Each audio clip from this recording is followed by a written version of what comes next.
Hi all, అందరు ఎలా ఉన్నారు? నేను చాలా బాగున్నాను. సో రెసిపీ ఏంటంటే ఇది పచ్చి పులుసు అనమాట. సో ఈ పచ్చి పులుసుకి కావాల్సిన ఇంగ్రీడియంట్స్, ప్రాసెస్ ఏంటనేది నేను క్లియర్గా చేసి చూపిస్తాను. అండ్ ఈ పచ్చి పులుసు వచ్చేసి చాలా సింపుల్ ప్రాసెస్ అనమాట. ఈజీగా చేసుకోవచ్చు. అండ్ ఇంట్లో వెజిటేబుల్స్ లేని టైంలో మనకి ఏం చేయాలో, కుక్ చేయాలనేది అర్థం కాకపోతే దీంతో ఈ పచ్చి పులుసు చేసుకునేసి అండ్ దీనికి సైడ్గా ఏదైనా అప్పడాలు కానీ, ఆమ్లెట్ కానీ సింపుల్గా చేసేసుకునేసి లంచ్ కంప్లీట్ చేసేయచ్చు. అండ్ ఈజీ మెథడ్లో మనకి చాలా టేస్టీగా ఉంటుంది. సో ఈ పచ్చి పులుసుకి కావాల్సిన పదార్థాలు వచ్చేసి నేను క్లియర్గా చేసి చూపిస్తాను. దీనికి మనం ఎలా అంటే ఇది ఏమీ ఆయిల్ లేదనమాట, ఆయిల్ లెస్ అనమాట. ఆయిల్ ఒక డ్రాప్ కూడా లేదు. కావాల్సిన వాళ్ళు దీనికి వేరే పోపు పెట్టుకోవచ్చు అనమాట. బట్ నేనైతే ఇలాగే తింటామన్నమాట మేము. నచ్చితే పోపు కూడా పెట్టుకోవచ్చు. సో దీనికి కావాల్సిన పదార్థాలు గ్రౌండ్ నట్ అంటే వేరుశనగ పప్పులు అంటారు కదా, సో అవి మేము శనక్కాయల పప్పులు అంటాము. మేమైతే మా సైడ్ చిన్నప్పటి నుంచి మేము శనక్కాయ పప్పులనే అంటాము. సో నెక్స్ట్ వచ్చేసి నువ్వులు ఒక 2 స్పూన్స్ తీసుకోవాలి, బ్లాక్వి.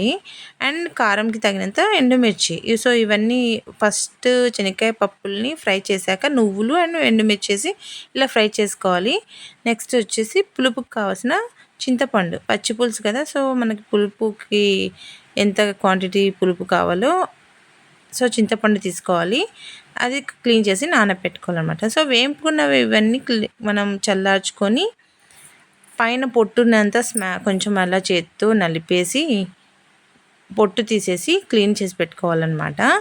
సో ఎండుమిర్చిని పక్కన తీసి పెట్టేశాను. సో నలిపేసేసి పొట్టు అంతా క్లీన్ చేసేసి మిక్సీలో వేసుకోవాలి. ఈజీ అండి, చాలా ఈజీ.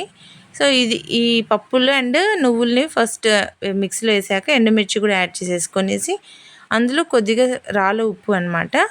సో నేనైతే క్రిస్టల్ సాల్టే యూజ్ చేశాను. సాల్ట్ కూడా వేసుకోవచ్చు, ఇబ్బంది ఏం లేదు. బట్ నేనైతే అది క్రిస్టల్ సాల్ట్ వేసేసి మిక్సీ పట్టాను అనమాట. పౌడర్ అయ్యాక చింతపండు మనం నానబెట్టుకున్న వాటర్ ఉన్నాయి కదా, సో అవి కూడా వేసేసి దీనికి మళ్ళీ ఒకసారి గ్రైండ్ చేయాలన్నమాట. సో మనకి ఇలా చట్నీ లాగా అయిపోతుంది. దీన్ని మనం ఒక బౌల్లోకి ట్రాన్స్ఫర్ చేసుకోవాలి.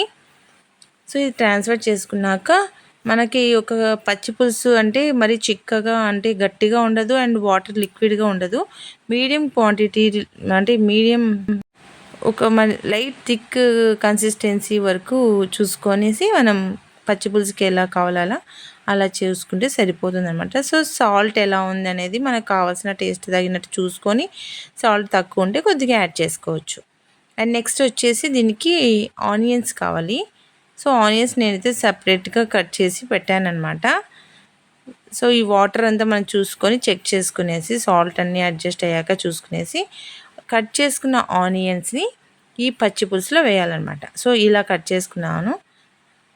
సో అవన్నీ కొంచెం అంటే కట్ చేశాక చేత్తో అలా స్మాష్ చేసి వేస్తే మంచిగా అది డివైడ్ అయితే పీసెస్ లేయర్స్ ఉంటాయి కదా ఆనియన్స్, సో అలా అనమాట. దీని తర్వాత కావాల్సిన వాళ్ళు అంటే మీకు ఏదైనా టేస్ట్ తగినట్టుగా పోపు పెట్టుకోవాలనుకుంటే పోపు పెట్టుకోవచ్చు, ఇబ్బంది అయితే ఏం లేదు. బట్ మేమైతే ఇలాగే చేసుకుంటాం. సో నచ్చితే please do like, share and subscribe. Thank you.